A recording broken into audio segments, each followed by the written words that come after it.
Ngayong araw, nakatakda magpulong sina Pangulong Bongbong Marcos at Cambodian Prime Minister Hun Manet at may inanunsyo naman siya sa pagharap niya sa Filipino community sa Cambodia kagabi.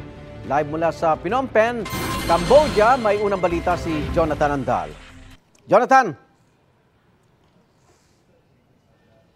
Igan Arun Sustay o good morning mula rito sa Phnom Penh, Cambodia. Alas 6 pa lang ng umaga rito, mas late ng isang oras kumpara dyan sa Pilipinas. In 2 hours ay sisimula na ni Pangulong Bongbong Marcos yung kanyang siksik na schedule ngayong araw at kabi-kabilang meeting dito. Kagabi ay nakisaya muna ang Pangulo sa Filipino community rito sa Cambodia.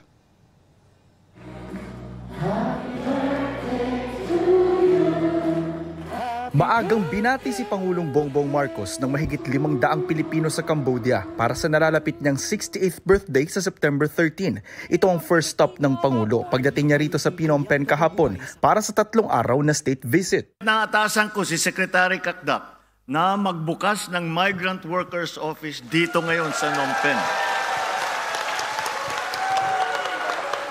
Gagawin ito sa lalong madaling panahon para ipagtanggol ang inyong mga karapatan. Malaking tulong yan, sabi ng ating embahada rito, lalo't naaalarma na raw sila sa dumodoble ng bilang ng mga Pilipinong nare-rescue nila pabalik sa Pilipinas matapos mag-apply dito bilang call center agent pero ginawa lang palang scammer. Kung noong nakaraang taon daw 80 ang mga na-rescue nilang Pilipino sa mga scam hubs sa Cambodia, ngayon nasa 180 na ito at may 12 pang nagpaparescue. Some of them come from the pogos that closed. Some admit that the work doon was also scammy. We thought that people know better. Kwento raw ng mga na-rescue, online lang nila nakita ang mga job hiring post para sa customer service representative sa Cambodia na may alok na sweldong $1,000 o mahigit 50,000 piso kada buwan.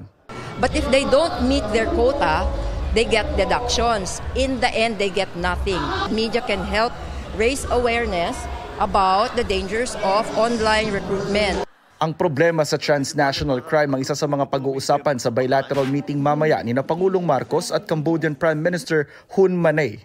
Patuloy natin tatalakayin sa Cambodia ang pagpapatibay sa kaukulang proteksyon at kagalingan ng mga migranteng manggagawa.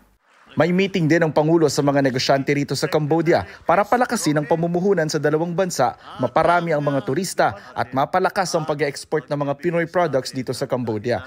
Kasama ng Pangulo ngayon dito sa Phnom Penh si First Lady Liza Araneta Marcos, ilang miyembro ng kanyang gabinete at ang tagapagsalita ng palasyo. Sektor ng finance ng inyong mga pamilya.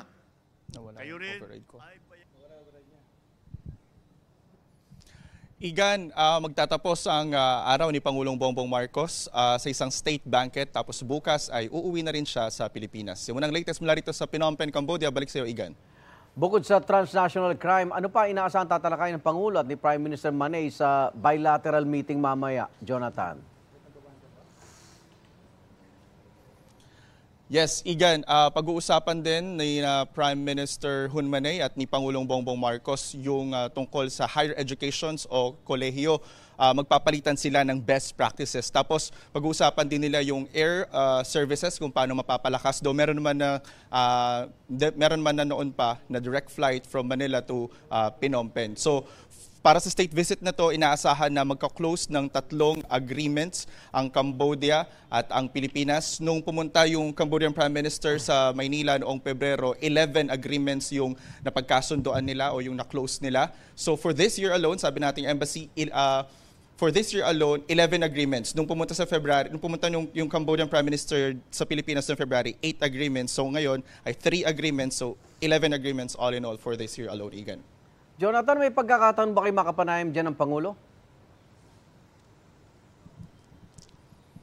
Yes, bukas, Igan, bago siya bumalik sa Pilipinas, magkakaroon ng kapihan kasama ang Pangulo at doon ay uupo ang Presidente sa harap ng Philippine Media Delegation dito at tatanggap ng mga tanong mula sa atin. At isa sa mga itatanong natin bukas doon, Igan, ay yung tungkol sa Independent Commission na kanyang binubuo para dito sa pag-iimbestiga sa mga umunoy korupsyon sa mga flood control project ng gobyerno. Igan. Maraming salamat, Jonathan Andal, live mula sa Phnom Penh, Cambodia. Ingat! Igan, mauna ka sa mga balita, mag-subscribe na sa GMA Integrated News sa YouTube para sa iba't ibang ulat sa ating bansa.